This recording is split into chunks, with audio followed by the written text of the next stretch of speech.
안녕하세요. 행정철학윤리 오늘은 권력입니다. 자, 권력 영어로 파워죠. 자, 권력에 대해서는 사실 행정학보다는 정치학에서 가장 핵심적으로 연구하는 분야가 권력이고, 자, 권력에 대해서 뭐 수많은 철학자들이 엄청난 이야기들을 했죠. 하고 있고 예전에도 했었습니다. 그리고 실질적으로는 우리가 살면서 실질적으로는 철학뿐만 아니라 권력을 누가 더 많이 가지고 있고 권력을 어떻게 하면 가질 것인가 또는 뺏을 것인가 등등에 대한 얘기들은 뭐 인류의 역사라고 봐야 됩니다. 그래서 오늘은 이제 권력에 관련된 얘기, 뭐 그 중간에 뭐 리더십도 약간 들어가고 권위도 약간 들어가고 그 다음에 좀 더 뒤에 배울 공권력도 약간 들어갑니다. 자, 그래서 권력이 이게 원래 영상으로 이렇게 찍어서 설명할 수 있을 정도로 간단한 얘기가 절대 아니에요.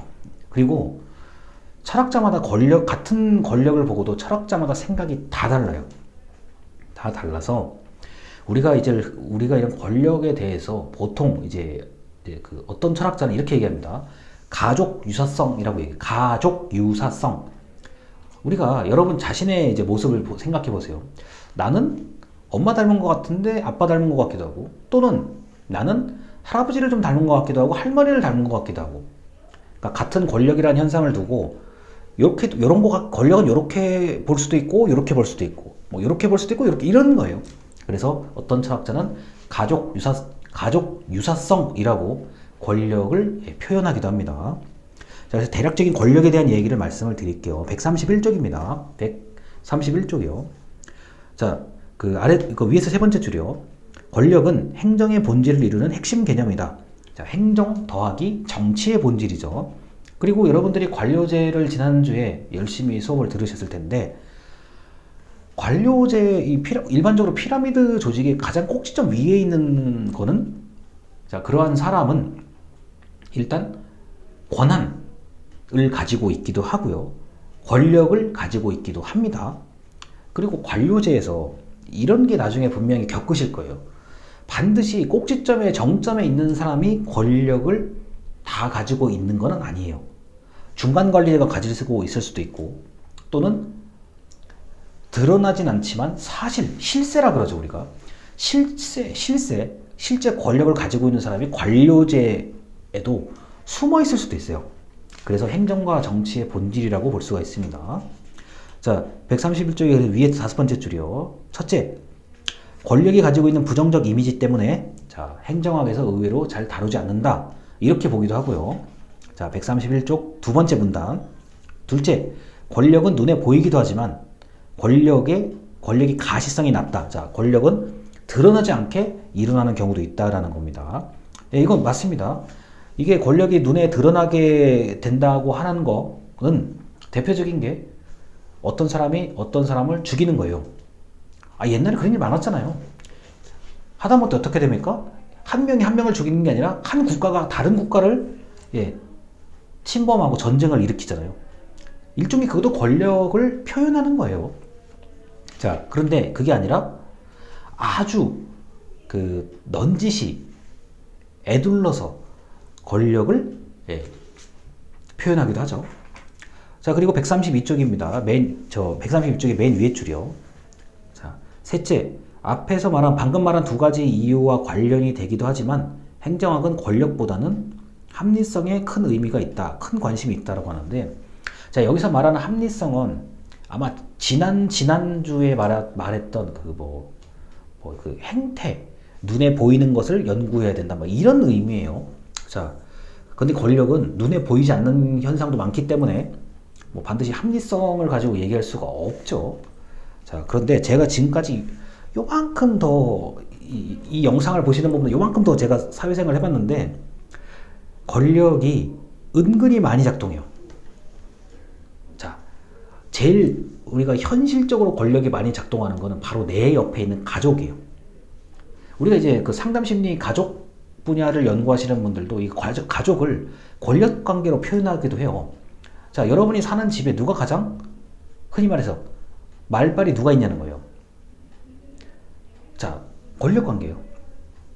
여기서 어떤 집에는 엄마가 좀 주도권을 가지고 있고, 어떤 집에는 아빠가 주도권을 가지고 있고, 어떤 경우는 자녀인 내가 가지고 있을 수도 있어요. 그리고 권력이 예전에는 뭐 아빠가 좀 이랬었는데 요새는 엄마가 좀 이런 것 같아. 그게 바뀌기도 해요. 가족을 권력관계로 해석할 수도 있습니다. 자, 그런 것처럼 여러 군데에 퍼져 있어요. 자, 또 계속 읽을게요. 133쪽에 그 맨 위에 줄 권력이란 뭐냐라고 한다면, 자, 막스 베버, 우리 뭐 그 관료제를 말씀하신 대단한 인물이죠. 자, 베버의 권력 개념은, 자, 133쪽에 위에서 두 번째 줄입니다. 권력은 한 사람이 상대방의 저항에도 불구하고 나의 의지를 관철할 수 있는 힘을 얘기합니다. 이거 1번이요. A가 B의 저항에도 불구하고 A의 의지를 그대로 B에게 관철, 야, 너 이거 해! 라고 할 수 있는 그 힘을 말합니다. 네가 어떻게 저항하든지 관계없이 내 뜻을 너한테 전달하는 것, 그게 이제 베버가 말하는 권력의 개념이고 가장 이해하기가 쉬워요.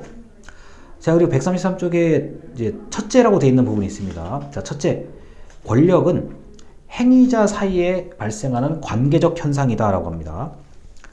자, 강하고 약하고 이렇게 차이가 날 수도 있고, 뭐 균형 있는 권력 관계가 유지될 수도 있고, 이런 거라는 거예요. 그래서 나와 상대방이 있는 관계예요. 1대1일 수도 있고, 정치 권력 같은 경우 특히나 1대 무수히 많은 대중일 수도 있어요. 자, 이게 관계라는 거고요. 그게 뭐 서로가 강하게 싸울 때도 있고, 이렇게 강약이 차이가 날 때도 있고, 적당히 균형을 이룰 때도 있다는 거예요. 자, 그리고 133쪽의 아래서 두 번째 줄. 자, 둘째, 권력은 도구적 현상이다 라고 하는데, 권력을 가지고 권력을 통해서 내가 원하는 무언가를 한다는 얘기죠. 자, 그래서 도구적 의미의 권력은 권력을 가지고 내가 원하는 걸 하고 싶다라는 얘기인데, 사실 이거는 이제 일부분의 해석이에요. 제가 볼 때는 권력 자체를 가지고 싶어서 안달인 사람들이 엄청 많아요. 무슨 말이냐? 야, 일단 내가 권력을 가지기만 해도 난 좋을 것 같다. 그 다음 일은 생각치 않아요. 그런 경우 많습니다. 뭐 정말 이해를 더 이제 편하게 얘기한다면, 야, 내가 무조건 당선돼서 내가 당선만 되면 돼. 그 다음에 비전은 없어요. 행정학에서 말하는 그 다음에 계획이나 비전은 없어요.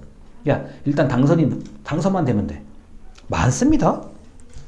그런 경우가 엄청 많아요. 자, 이 도구적 권력의 이제 도구적 의미의 권력일 수도 있지만 아닐 수도 있습니다. 자, 그리고 134쪽에 셋째, 자, 권력은 자원 의존적이다 라고 합니다.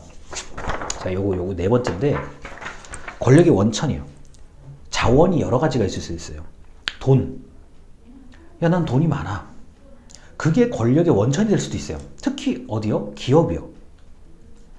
아니, 그러니까 기업에서 자금을 많이 가지고 있을수록, 많은 주식을 가지고 있을수록 좀 뭐 새로운 상품도 좀 만들어 보고 도전도 해보고 할 거 아닙니까? 그건 돈으로부터 나오는 거예요. 자, 지위. 나는 회장이야, 나는 사장이야, 나는 뭐뭐야. 그 직업이 나타내주는 지위가 권력의 원천일 수 있어요. 자, 같은 말을 하더라도 평범한 사람이 말한 거냐, 아니면 뭐 흔히 말해서 높으신 분이 말한 거냐에 따라 다를 수 있고요. 자, 권한. 이제 공무원 되실 분들이 있을 거니까, 자, 내가 가진 권한이 권력의 원천일 수 있어요. 그러니까, 난 진짜 저 사람 정말 싫은데, 저 사람이 가지고 있는 권한 때문에 내가 그냥 어쩔 수 없다. 말 잘 들어야지. 이렇게 된다는 거예요. 그 다음에 권위.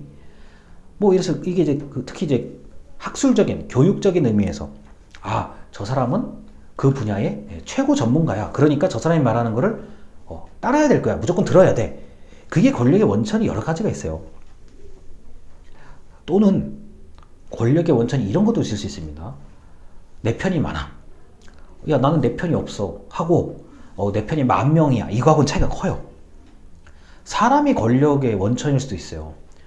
무조건 나를 믿어주는 사람이, 내가 아무 말이나 하면 막 다 좋아하고 어쩔 줄 몰라 할 정도로 나를 반겨주는 사람들이 10명 있는 거하고 10,000명 있는 거하고 차이가 크죠. 이게 권력의 원천입니다. 자, 그리고 이제 그 135쪽의 권위.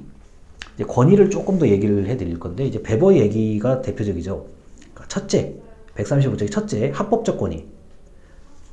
야, 너는 왜 뭘 가지고 우리한테 이렇게 얘기를 하는 거야? 명령하는 거야? 법 만들었잖아. 우리가 10년 전에 이렇게 모여가지고 이런 법을 만들었는데, 나는 이 법을 가지고, 자, 너한테 또는 너희들에게 얘기하는 거야. 이게 합법적 권위예요. 여러분, 이거 베버라는 사람이 살아있을 때는 철저하게 황제가 살아있었던 시대예요.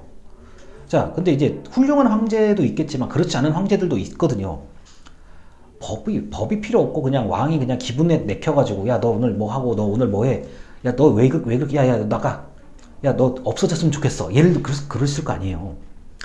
그게 베버가 봤을 때 싫었던 거예요. 자의적이니까 아래에서 일을 하고 싶다 할 수가 없는 거야. 오늘은 이렇게 했다가 내일은 저렇게 했다가 그럼 짜증 나잖아요. 그리고 당시에 황제는 어떤 권한이 있습니까? 야, 죽일 사람도 살려, 살릴 사람도 죽여. 이게 무서운 거예요. 그래서 베버가 말할 땐 합법적 권위가 굉장히 중요하다. 자, 이게 여러분이 배웠을 겁니다. 이거는. 둘째, 전통적 권위요. 자, 이런 겁니다. 대대로 우리 집안은 이랬어. 자, 왜 이런 얘기가 나오냐면은, 여기서 유럽 여행을 갔다 오신 분이 있을 거라고, 뭐 나중에 가시게 될 거니까 성을 볼 거예요. 성을 볼 거예요. 여기는 어느 백작, 여기는 어느 뭐 누구 무슨 뭐 공작, 뭐 예를 들었어요. 뭐 드라큘라 백작. 그다음에 이제 샌드위치, 우리 먹는 샌드위치 백작, 뭐 이렇게 해가지고 백작 이제 이 성의 주인은 대대로 뭐 조상이 어떻고 거기에 대한 권위, 그게 전통적 권위예요. 근데 당시에 베버가 살아있을 당시에는 이게 굉장히 컸어요. 그러니까 유럽에 보면 성이 많다는 거예요. 만약에 이게 이해가 안 되시면은 이런 거예요. 우리나라 예를 들게요. 뭐 김씨, 이씨, 박씨, 우리의 족보, 우리의 증조부 몇 대조께서는, 이게 전통적 권위의 개념이에요.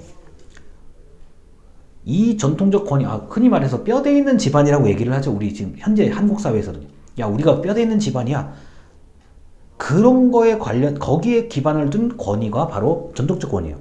그 다음에 세 번째, 카리스마적 권위인데, 이거는 개인의 개성이야. 캐릭터, 매력, 거부할 수 없는 매력을 카리스마라고 얘기를 해요. 거부할 수 없는 매력이요. 야, 저 사람은 뭐 힘이 세다. 그 다음에 저 사람이 말하는 대로 다 뭐 이렇게 예언을 한다. 뭐 예측을 한다. 아니면 저 사람이 너무 많은 걸 알고 있다.